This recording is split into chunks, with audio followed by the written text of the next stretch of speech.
श्रीमती जी ने अपने कर कमलों से घड़ी की घंटी घुमाकर अलार्म लगा दिया। मतलब रात को उठने के लिए, जल्दी से उठने के लिए उसने घड़ी को क्या कर दिया, अलार्म लगा दिया। और खुद बाहर जाकर मोटार का पूरा मुआयना मतलब जो भी तैयारी की थी उस तैयारी में कुछ भी कमी नहीं रह गई है, इस बात की उसने क्या कर ली, तसल्ली कर ली कि सूची में लिखा सामान सब आ गया है या कुछ रह गया है, इस बात की उसने क्या कर ली, तसल्ली कर ली। सुबह 5 बजते ही अलार्म ने शोर मचाया। मतलब 5 बजते ही अलार्म हो गया। रोशनी होते न होते जुहू की तैयारी चरम सीमा पर पहुंच गई। चरम सीमा पर पहुंचना मतलब पूरी हो जाना। जुहू जाने की तैयारी क्या हो गई, पूरी हो गई। स्टोव को भी आज ही धोखा देना था। स्टोव पता है सबके घर में होता है, तो स्टोव क्या हो गया, उसी ही दिन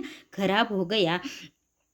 वह हर मिनट बुझने लगा। आधा घंटा उसमें तेल भरने, धोकनी करने में चला गया। धोकनी मतलब उसमें जब हवा भरते हैं ना, तो उसका पंप मारते हैं, तो उसे क्या बोलते हैं, धोकनी करने में चला गया। आखिर चाय का प्रोग्राम स्थगित कर दिया गया और हम दत्तचित्त हो तैयारी में जुट गए। आखिरकार लेखक क्या कह रहे हैं कि हमें स्टोव पर क्या बनाना था, चाय बनाना था, और स्टोव चल नहीं रहा था, इसलिए चाय का प्रोग्राम आखिर क्या करना पड़ा, स्थगित करना पड़ा, बंद कर देना पड़ा। और हम दत्तचित्त मतलब तैयारी में पूरी तरह से मग्न हो गए, पूरी तरह से व्यस्त हो गए। वाटरलू जाने से पहले नेपोलियन ने भी ऐसी तैयारी न की होगी। वाटरलू जाने से पहले नेपोलियन ने ऐसी तैयारी नहीं की होगी। लेखक बोल रहे कि हमने ऐसी तैयारी कर ली है। ऐसी महत योजनाओं के संपन्न करने में हम पति पत्नी परस्पर सहयोग भावना से काम करने पर विश्वास रखते थे। ऐसी महत योजनाओं के संपन्न करने में मतलब महत्वपूर्ण योजनाओं को संपन्न करने में हम पति पत्नी परस्पर सहयोग की भावना से, मतलब एक दूसरे की सहायता करके या एक दूसरे की मदद करके काम करने लगे और एक दूसरे पर विश्वास रखने लगे। सहयोग भावना मतलब परस्पर सहकार्य की भावना से हमारे जीवन का मतलब परस्पर सहकार्य करना हमारे जीवन का क्या है, मूल मंत्र है। सहयोग मन वचन कर्म इन तीनों से ही होता है। सहयोग कैसे होता है, मन वचन कर्म इन 3 चीजों से होता है। जीवन का यह मूल मंत्र है, जीवन का यह ध्येय है, मुझे भूला न था।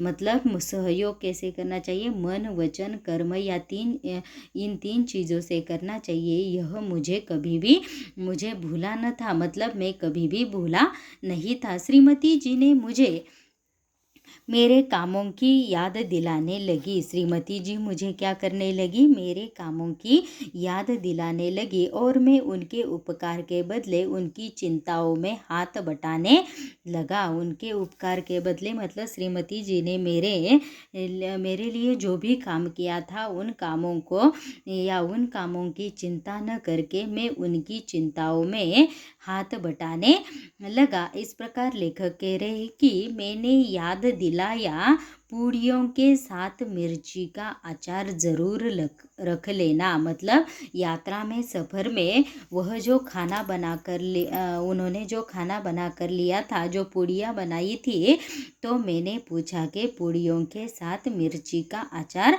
ज़रूर रख लेना। तो श्रीमती जी बोली, अचार तो रख लूँगी, पर तुम भी समाचार पत्र रखना न भूल जाना। श्रीमती जी ने क्या कहा कि मैं तो पूड़ियों के साथ खाने के लिए अचार ले लूँगी, पर तुम भी पढ़ने के लिए समाचार पत्र मतलब अखबार लेना मत भूलना। मैंने अभी पढ़ा नहीं है। मैं बोला, वह तो मैं रख ही लूँगा, लेकिन तुम वह गुलबंद न भूल जाना जो पिछले साल कश्मीर से लाए थे। गुलबंद न भूल जाना जो पिछले साल हम कहाँ से लाए थे, कश्मीर से लाए थे। जुहू पर बड़ी सर्दी या सर्द हवा चलती है। गुलबंद मतलब जो गर्म कपड़े होते हैं वह तुम लेना मत भूलना। जुहू पर क्या होता है, बहुत ही जोरों की या कड़ाके की ठंड होती है या सर्दी होती है। गुलबंद तो रख लूँगी, लेकिन तुम कहीं बेदिंग सूट रखना न भूल जाना, नहीं तो नहाना धरा रह जाएगा।